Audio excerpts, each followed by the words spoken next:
Hi, my name is Itai Matumbike, Exec Medical Director at NHFT. Northamptonshire Healthcare NHS Foundation Trust, also known as NHFT, is a mental health and community trust situated in Northamptonshire, which is in the centre of England. We employ around 5,000 staff who between them deliver more than 240 different services to patients in Northamptonshire. We serve a population around 785,000 people, and we aim to deliver compassionate, patient-centred care regardless of background or circumstance. We're part of the Northamptonshire ICB and work closely with partners in Northamptonshire, which include 2 acute trusts, our 2 local authorities, GPs, and many other NHS and voluntary sector providers. At NHFT, we offer a multitude of medical careers in various specialisms, including psychiatry, community pediatrics, forensic medicine, internal medicine in community beds, palliative care, gender services, and general practice. Within psychiatry itself, there are numerous subspecialties, including general adult, forensic psychiatry, child and adolescent psychiatry, mental health services for older people, learning disabilities, gender dysphoria services, neurodiversity, eating disorders, and psychotherapy. We also work as part of a group arrangement with Leicestershire Partnerships Trust. This helps us to build 2 strong and resilient organisations striving for excellence. Hi, I'm Dr. Sachin Shankar. I'm a consultant child psychiatrist, and I'm also the Deputy Medical Director of the Northamptonshire Foundation Trust. Our directorate has got adult services, ambulatory services, as well as children's services. The children's services is the larger part of the services. We provide child psychiatric services, both community and inpatients.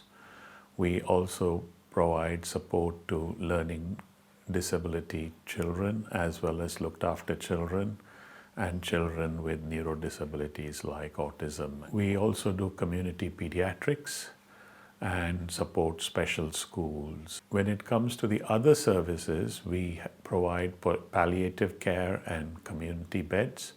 The palliative care is, of course, self-explanatory. The community beds are for people who are well enough to be discharged from the acute hospitals, but not well enough to immediately go home. We provide that interim care for them. We also do other services like district nursing comes under us, dentistry comes under us, physiotherapy, speech and language therapy. So we have a small assortment of services apart from this. My name is Farida Jan. I'm all-day psychiatrist as a consultant over here, as well as Deputy Medical Director for Professional Standards. I have both clinical and managerial responsibility. So as the clinician, I work for older adults mental health services, which is a memory service, community mental health team for older adults.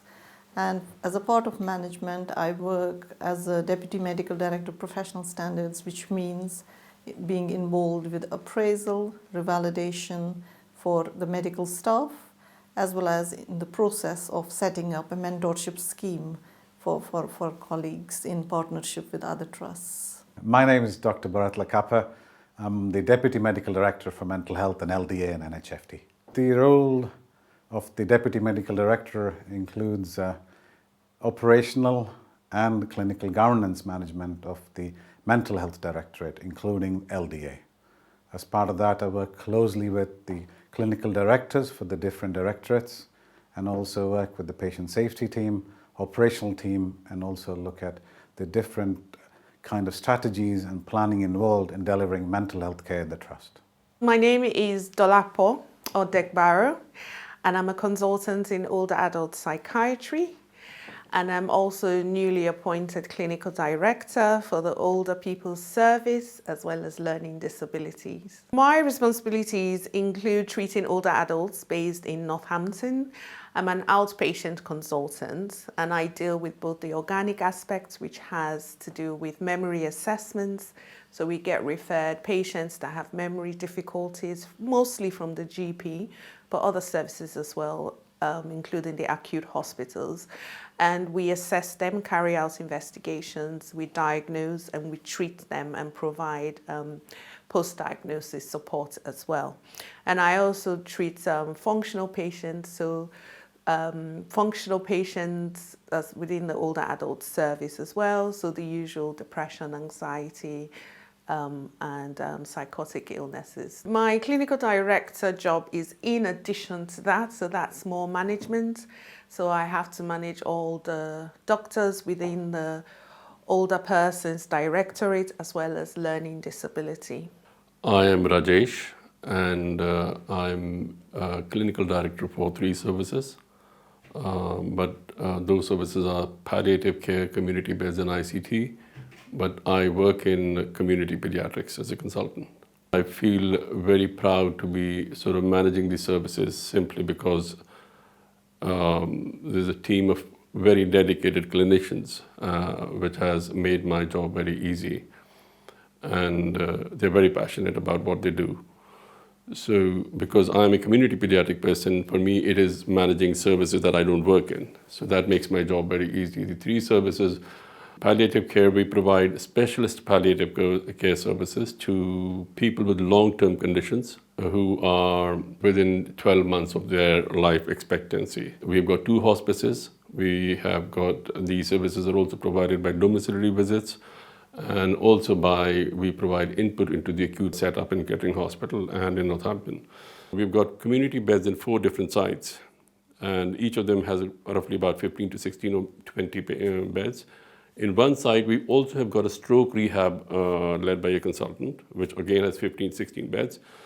So geographically, they cover a huge area from Brackley to Daventry to Corby and Icebrook in Wellingborough. That makes it a challenge for us to manage them. Geographically, they're very distant apart, but at the same time, we're proud to be able to deliver the kind of consistent services that we want to. And the aim here, again, is to be able to deliver services to the people closer to where they live. I'm Dr. Das. I'm a clinical director of the mental health services in NHFT. And I look after a service for people with mental health illnesses from the age of 18 to 65. In adult mental health services, we have a range of services to help people who have mental health issues at any time. So there are people who have crisis in their life, and so we have a team which is called the Urgent Care and Assessment Team. So if people are needing service which requires urgent intervention, it's a 24/7. It's like the A&E of the service, where people are assessed, treated, input given, and there are 2 parts to it. So if people do not need admission to hospitals, then there is an option of treating them at home or in a crisis house. So we have one called the Warren in the south and one, the Martins, in the north of the county. So after a period of stabilization and treatment with input from the crisis team, some people need ongoing input, be it from the community mental health team. Some people, unfortunately, need admission to hospital. And in the south of the county, we have Berrywood Hospital, and in the north, we have St. Mary's Hospital. So there are wards which are for male wards, acute wards, PQ, and a unisex ward, admission ward, as well as a Section 136 suite. As all of us know, a lot of the drive within the country is for people to receive support in the community and, in a way, deinstitutionalize mental health services so that a lot of the people get input from community services. My name is Sedrak Momen. I'm a consultant psychiatrist and I'm the Director of Medical Education in NHFT. We've expanded our numbers quite a lot in the last 2 years, both on the undergraduate side and the postgraduate side, which has meant that the faculty has had to expand to accommodate that. For trainers who are entering the trust, we have a programme of professional development tailored towards their supervision of doctors in training, which helps them to deliver quality educational supervision and clinical supervision. For trainees, we try to foster a collaborative environment, a supportive environment which includes an active junior doctor forum. We have regular education committee meetings with good representation from all grades of doctor, from all different training schemes, foundation year doctors, GP trainees and core trainees, as well as higher specialty trainees. We very much try to foster a collegiate atmosphere, one where junior doctors are treated as valued members of the team, and we try to balance their training needs against the work that they do for the Trust. I'm Dr. Emma Fisher. I'm a consultant psychiatrist in the perinatal team. We're the specialist perinatal mental health service at NHFT, and we look after women who are considering a pregnancy, who might have a severe mental illness, women that are pregnant who have a pre-existing moderate to severe mental illness or a postnatal, or for women who develop a mental illness in pregnancy or postnatal. So we have a multidisciplinary team. We have doctors who will offer medication advice and diagnosis within the team. We have nurses in the team and occupational therapists and social workers. We also have nursery nurses who can help with interventions such as with bonding or feeding issues. We have psychologists, so they offer either one-to-one or group therapy. And we also have peer support workers, so these are people who've accessed our service in the past and can give a perspective on what it's like to access our service and to have had perinatal mental health issues themselves. For women that already have a pre-existing mental illness, our hope is that we can support them and give advice on treatment to try and prevent them becoming unwell in pregnancy or postnatally. And for women that develop a mental illness, either in pregnancy or postnatally, we hope to be able to support them and offer treatment so that they can recover as quickly as possible and can be the mother that they want to be. I'm Adekunle Adeshola. I am an acting consultant, psychiatrist with the Blue Arc CMHT. And I'm Azmat. I am an acting consultant in Northampton Eating Disorder Services. We came at a time where that was the end of the COVID times, and the welcome we got. We all came with families, and it was a hard time to come and settle down. But the warmth that we got from the trust was amazing. So I always go back into time and think about that, and I always appreciate that at every place that has been the best time. Yeah. So we're initially employed as international clinical fellows, and we were posted into to work with different teams, and I think almost all of us in the cohorts had very supportive clinical teams.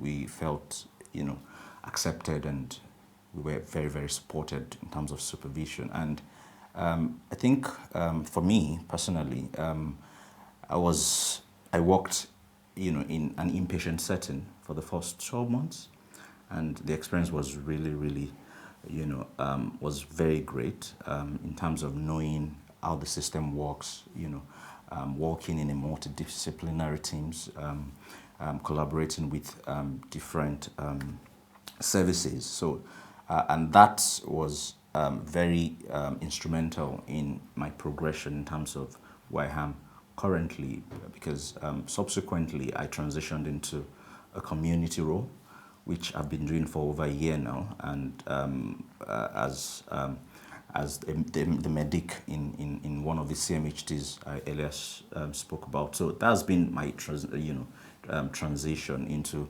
the current role I'm doing here. My name is Sabah Ansari, and I'm a consultant psychiatrist, and I'm currently working in an inpatient unit on a male ward in Berrywood Hospital. I started my higher training in February 2021, where I did 6 months of my first period of training in Leicestershire, and I moved to Northamptonshire under NHFT in August 2021, and since then I've had the chance to do a number of rotations, work in different departments with various consultants in NHFT. It has been a good journey, I would say, so very positive, because I always felt very supported, very encouraged, empowered to do more, always. And I love the culture here as well, because people were always encouraging you to do more, with always having the patient safety and quality of care at their heart. At the same time, and they were very flexible to make sure and accommodate of the personal needs of a person as well. I can speak for myself, it was very, very accommodating. Wherever I needed help, I was provided that. And that's why when I ended up my training a few months ago, where I finished my SPR training, my higher training, and the question was, what next? Where would I pick up my consultant job? And I think NHFT stood out, and that's the reason I applied for a post here. And I'm happy that I did get my job, and I am currently working as a consultant psychiatrist at an inpatient unit here. I lead the medical directorate at NHFT, and it's made up of several departments. These departments include medical workforce, pharmacy, research and innovation, clinical audit, mental health legislation, psychological therapies, and medical education. We have 3 deputy medical directors, one for mental health directorate, one for the adults, children's and ambulatory services directorate, and a deputy medical director for professional standards. We have 12 clinical directors for each business unit and a director of medical education. We can rightly be very proud of our culture in CAMS. We have the 2 outstanding wards in the region. None of the other CAMS units have that. And also in a place where workforce is on the national agenda and regional agenda, and every single meeting is about the difficulty in recruiting, I think we can be very proud that all our posts are filled. And I think that's because of the teams we build, which are extremely supportive and really work with the child in mind. And that is in everybody's decision making. So I think teams work extremely well because that's the goal they know that they have. As a part of GMC, all the doctors have to demonstrate that they are in alignment or with the good medical practice. So good medical practice is a set of behaviors, attitudes, and which is expected, set of really values set out by the GMC for the doctors to be able to demonstrate that they are in alignment with the GMP guidelines, good medical practice guidelines. And appraisal is a process wherein the doctors have to demonstrate that they are in compliance with the good medical practice guidelines. So revalidation is actually the process where you demonstrate to the public that this doctor is fit to practice. So they have to do what is called a revalidation cycle every 5 years. In addition to that, you have to be involved in quality improvement projects. You have to ascertain and collect formal feedback from your colleagues and your patients. Each college sets up a guidance recommends for the doctors how many professional activities they have to accumulate over a period of a year. So you have to demonstrate that you have been able to do that. Then you have to set up what is called personal development plan for year-on-year basis. I'm an old age psychiatrist. So if I set out a personal development plan for the next year, I have to demonstrate how it is going to be helping me professionally, but helping what I do on daily basis and how it transfers as a patient care. And because that is only reassurance I can give to the patients and the public that I am actually up to date with what I'm supposed to be doing. And then year on year the process happens. Mentorship really is helping the new colleagues, any changes in the career within the cohort, the workers which we have with us. It's again a developmental process, so helping people to identify actually their own learning needs, but in the background have someone who has more experience, senior to them in the area, to guide them through their journey within the trust, so that anyone who joins the organization is confident to ask for that mentorship scheme. And it really fits in the professional standards, because GMC says anybody who is new to the trust, new to the role, for example, doctors are on sometimes longer leaves or maternity leaves. If they return to work, there are changes happening already in the trust, they might not be aware about it. So we will have mentors guiding them what has happened over the last months or year when they have been away. In the Medical Directorate specifically, we have made great strides with our research and innovation. We have an innovation fund administered via the Dragon's Den approach, where frontline staff can bid for funding for their ideas. Since its inception, we have stimulated a lot of clinical entrepreneurship, enabling staff to implement ideas which improve both quality and realize efficiencies within our organization and in the wider system. Innovations, expansions, we work closely as an integrated care board, which is the ICB, and we have what's called as the MHLDA Collaborative, which works with 4 pillars.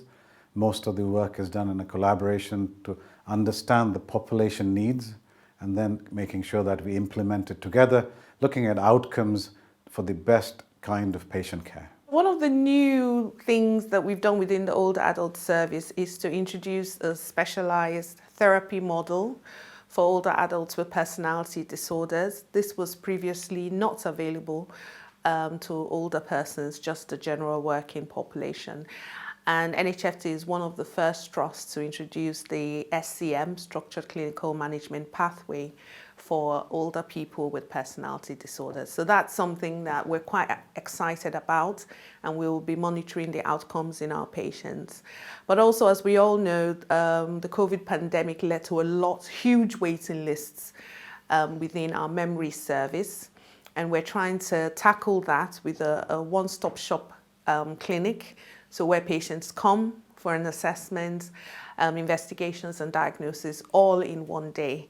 And this is to help to tackle the huge waiting list that we have within the trusts. The ICT service is actually, I'm proud, is one of the largest services in the country, and it's led by community nurses.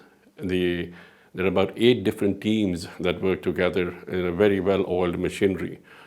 These are like occupational therapists, the physiotherapists, the rehab person, the psychiatric nurse. And the model that we have is actually unique in the sense that we have, as a result of an audit done some years ago, we found that in the ICT, the people coming to the ICT are, most of them are in the, roughly 1/3 of them are in their end of life stage.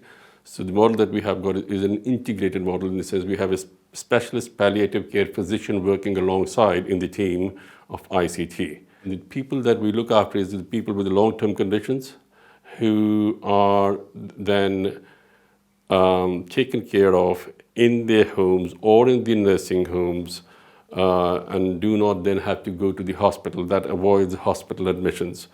Now, it is important to do so because most of them are elderly, some of them are demented. They should be ideally treated in these places where they're living, because otherwise the outcomes are likely to be worse if they were to go to the hospital. So at the moment, I'm proud to say that we have roughly about 190 patients being looked after in various settings, in the homes or in the nursing homes. And it's a very technology-driven service. What happens is, obviously, the patients are chosen, who need to be given this so-called gadget that picks up the heart rate and the blood pressure and all the vital signs wherever they are. That gets transmitted to the nurses sitting there in their offices or at homes, and they look at it twice a day. And then if there is a problem, if there are alarming signs, obviously then rapid response is created, discussions are held with the consultants or whatever is required. And if everything, so then that rapid response, somebody will go in and visit and see what we can do, whether it needs to go into the hospital or we can manage them at home. We also won HSJ, which is Health Services Journal Award, for driving efficiency through technology. And what that meant was that we are now offering bedside blood test CRP, which is an immediate test to rule out the infection. So if a person, it applies to all, but particularly say to demented or elderly people, who should ideally be treated, as I said, in their home condition, because they are likely to have a worse outcome if they were to go into the hospital, especially the demented ones. So if you are able to rule out the infections straight away, bedside, and are then able to treat them with the antibiotics at home, that makes a huge difference to the outcome.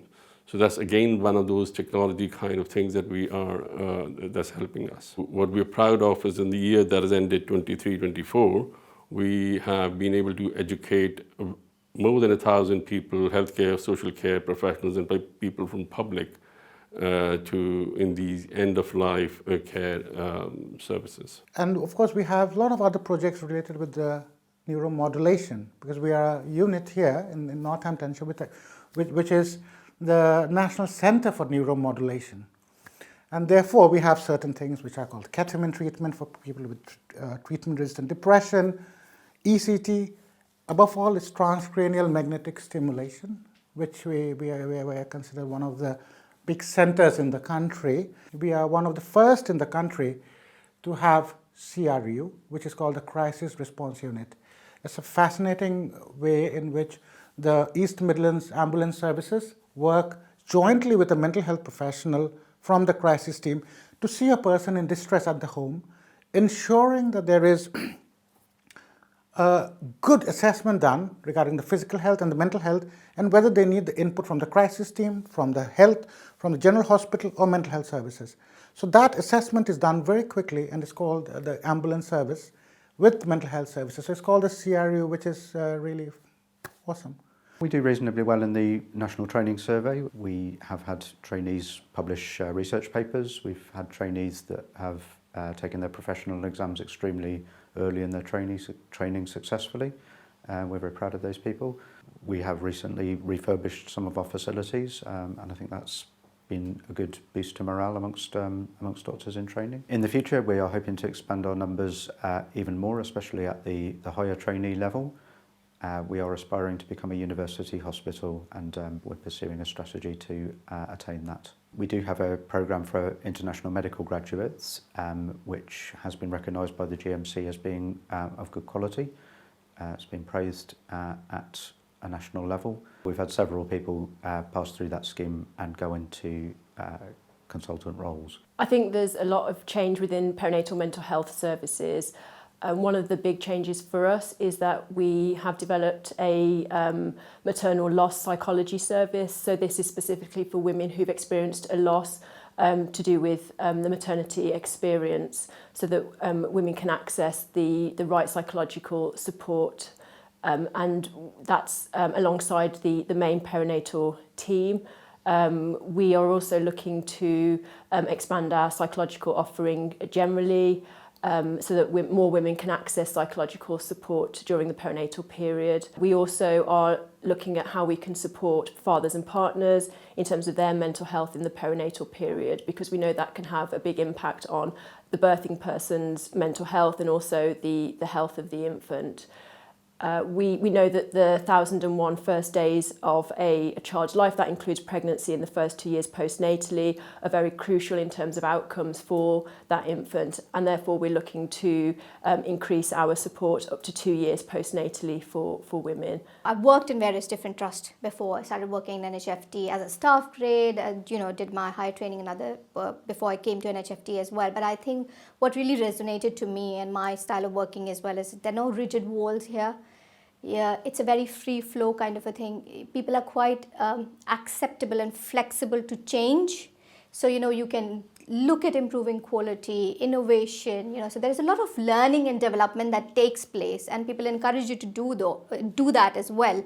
So it's very open-mindedness here. So I think you can flow in, you have your own flow, so you can do things that you want to do, make changes that you want to, do for the betterment of providing better quality of care to your patients, which I think is really, really good. They give you the responsibility to do things, yes, but at the same time, as I said, before, they're quite encouraging you to do more as well, and they're acceptable on the other side as well. It's not always you do something, you go with a piece of work, and you're not let down for it. You're always encouraged to do more. I mean, I've had the opportunity to lead a number of quality improvement projects or be a part of a number of quality improvement projects as well. And every time I felt it was very validating when you went and presented it, when people accepted it, because they could understand where you're coming from. And it always resulted in either providing better quality of care to your patients or improving the way we as consultants or practitioners, medical professionals can do better to do things in a easier way or a better way.